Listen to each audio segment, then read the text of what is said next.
Hello everyone, welcome back to my YouTube channel which is called Goodness with Moonmara. Let's go and explore Chandigarh. I'm going to show you what exactly creativity means in my opinion. तो हम जा रहे हैं चंडीगढ़ की famous tourist area पे। कहा जाता है कि ताजमहल के बाद यही एक पर्टिकुलर एरिया है जहाँ पे पर डे में लोग बहुत विजिट करते हैं। आप कह सकते हो more than 5,000 people and the generations of revenue for the government is more than 1 lakh per day। तो हम जा रहे हैं रॉक गार्डन, चंडीगढ़ की फेमस टूरिस्ट डेस्टिनेशंस, और ये बहुत ही फेमस है। इसे बनाया गया है नेकचंद जी ने। नेकचंद जी के बारे में मैं आपको बताती हूँ। नेकचंद जी है, उनकी जन्म हुआ 15 दिसंबर 1924 में and he work with the Le Corbusier. आपको बता दूं Le Corbusier he is known for the architect of the Chandigarh. जब चंडीगढ़ को first plan city of India बनाया गया था तो ली कार्बूसर ने ही डिज़ाइन एंड आर्किटेक्ट करवाया। और उसके साथ में नेकचंद जी एक रोड इंस्पेक्टर के तौर पे काम करते थे। बता देती हूँ कि नेकचंद को पद्मश्री भी दिया गया है गवर्नमेंट ऑफ इंडिया में, गवर्नमेंट ऑफ इंडिया ने इन 1984 के टाइम पे। और वो पास आउट हो गए, ही पास आउट इन 2015 मैं जो भी ये वीडियो में दिखा रही हूँ आपको, ठीक है, जो भी वट एवर कुछ भी चीज़ें, ये सब एक वेस्ट मटेरियल से बनाया गया है। और यही एक इम्पोर्टेंट है रॉक गार्डन का कि उन्होंने हर चीज़ों को हर चीज़ लोगों ने जिसको वेस्ट के नज़र से देखा उन्होंने उसे कलेक्ट किया। जैसे कि उसके बाद उन्होंने एक प्रॉपर गार्डन बनाया। अब ये पत्थर वगैरह देख रहे हो, ये सब पत्थर डिफरेंट शेप ऑफ दी पत्थर और अलग अलग चीज़ें किस मटेरियल से उन्होंने ये पार्क को बनाया मैं बताती हूँ। जैसे कि ग्लासेस होते हैं, ठीक है, या क्रॉकरीज, वेस्ट क्रॉकरीज होते हैं और बैंगल्स होते हैं। इन चीज़ों से उन्होंने बनाए। ये एक पर्टिकुलर जॉर्ज है, मतलब एक प्रॉपर पहाड़ है जहाँ पे कुछ फॉरेस्ट है और ये फॉरेस्ट बफर फॉरेस्ट के अंदर पे आते हैं। मतलब कि बफर फॉरेस्ट मीन्स ऐसा फॉरेस्ट जहाँ पे आप इस तरह के काम नहीं कर सकते। तो नेकचंद जी ने अपनी वेस्ट मटेरियल्स ये सब चीज़ें बनाई, जैसे कि ह्यूमन की स्कल्पचर बनाना या एनिमल्स बनाना या इंडिया के जो अर्ली लाइफ की जो विलेजेस है वो बनाना, ठीक है, वो चीज़ें पूरा बनाया उन्होंने अपनी विज़न दे के। लाइक उन्होंने अपनी विज़न से एक किंगडम भी बनाए जिसे हम कहते हैं सुकरानी, डिवाइन किंगडम ऑफ सुकरानी बोलकर उन्होंने बनाया। और उन्होंने इस पार्क में इतना कुछ बनाया, सब कुछ what we call it unity and diversity को उन्होंने शो किया। जैसे कि एनिमल्स, प्लांट और ह्यूमन और विलेज, ये सब उन्होंने कंबाइन करके बनाया, जैसे कि बर्ड्स वगैरह हो गया। तो उन्होंने 18 ईयर्स तक, कैन यू इमेजिन, 18 ईयर्स तक ये सारी चीज़ों को बना के, I mean more of them, अभी तो थोड़ा इम्प्रूवमेंट हो गया गवर्नमेंट के सपोर्ट से, डिफरेंट चीज़ें ऐड ऑन किया गया है, बट वो भी वेस्ट मटेरियल से उन्होंने बनाया। 18 ईयर्स तक उन्होंने छुपाया। But after some point government find out कि someone is doing something in that buffer forest area. तो government decided that we need to demolish it, right. But he took a public opinion and public जब देखा उसकी creativity को, how he works on these waste material and creates such a garden or a beautiful garden, तो लोगों ने उसको support किया and government accepted and after some time government ने उन्हें पद्मश्री अवॉर्डेड किया गया है।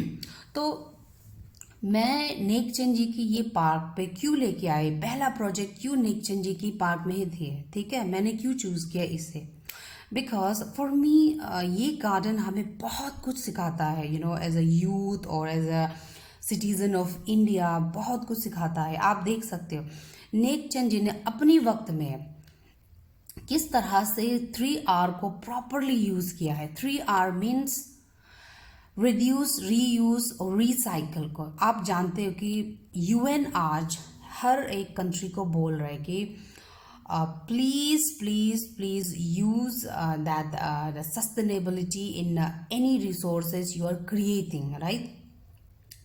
तो नेकचंद जी ने किस तरह से सस्टेनेबिलिटी को दिखाया गया है। आप कैसे रिसाइकल करके चीज़ों को सस्टेनेबल वे में यूज़ कर सकते हैं। Sustainability means what, using a something which can benefits your future generations. ऐसा नहीं कि आपने अपने ही वक्त में चीज़ों को ख़त्म कर दिए, बट आपने चीज़ों को इस तरह से यूज़ किया कि आपकी जो कल जनरेशन जो आएंगे वो भी इन चीज़ों को यूज़ कर सके। तो नेक चंद जी ने किस तरह से ये पार्क बनाया आप देख सकते हो। पूरा पार्क, जैसे कि ये दीवारें, ये क्रॉकरी से बनाया हुआ है, प्रॉपर क्रॉकरी जो वेस्ट क्रॉकरी को सीमेंट मिला के प्रॉपर दीवारों की तरह यूज़ किया गया। आप देख इलेक्ट्रिकल वेस्ट हो गया, तो ये सब चीज़ें ठीक है। और डिफरेंट डिफरेंट जो रॉक्स है उन्होंने कलेक्ट किया, यहाँ के शिवालिक से कलेक्ट की, और उन्होंने शो किया कि किस तरह से क्रिएटिविटी को आप इस वे में भी दिखा सकते हैं। तो और नेक चंद जी ने ये भी हमें सिखाया कि हर चीज़ की एक मीनिंग होती है। There is a meaning in everything, ठीक है। आपको अपनी जो डायमेंशंस है, डिफरेंट डायमेंशन को आपको प्रॉपर तरीके से आपको देखने होंगे। तो एक्सेलेंसी को अपनी अगर विजन है तो अपनी विजन्स को किस तरह से आप एक्सप्रेस कर सकते हो, ये नेक चंद जी ने हमें यहाँ सिखाया। तो मेरा यही मोटिव था इस पार्क में आने का कि हम किस तरह से अपनी क्रिएटिविटी, अपनी विजन को यहाँ पे एक्सप्रेस कर सकते हैं। तो नेक चंद जी हमें यही और सिखाते हैं कि एक इंडिविजुअल के ड्रीम से कितने लोगों को बेनिफिट्स हो सकते हैं, राइट। देखो नेक चंद जी की अपनी एक विज़न थी, आज उसकी एक पर्टिकुलर विज़न से कितने लोगों को बेनिफिट्स हमें एक्सपीरियंस करने को मिल रहा है।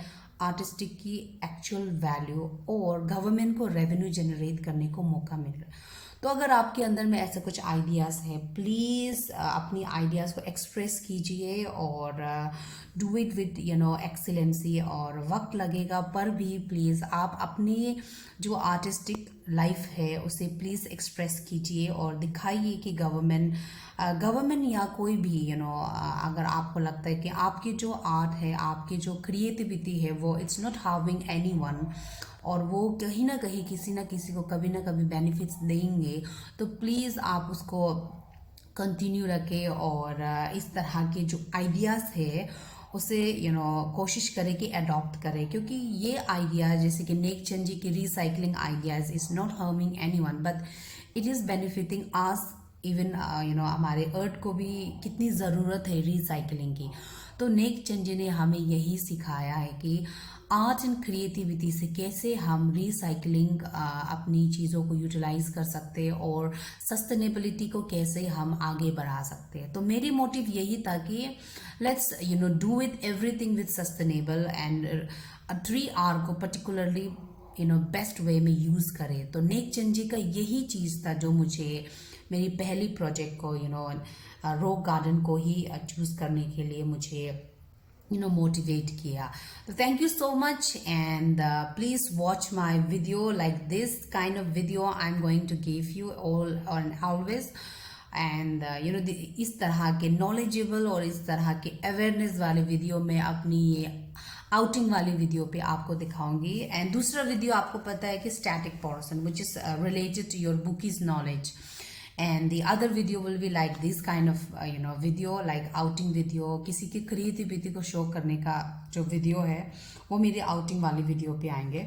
तो please watch my videos and share and like and obviously please subscribe करना ताकि मेरी जब भी नई वीडियोस आएंगी it will pop up your आपके मोबाइल पे आएंगे और आप एक्सपीरियंस कर सकते हो मेरे through and it will be very like बहुत ही enjoyment होंगे। Thank you so much and we'll continue with these kind of video in next one and thank you so much and goodbye and have a great day and God bless you always. Thank you.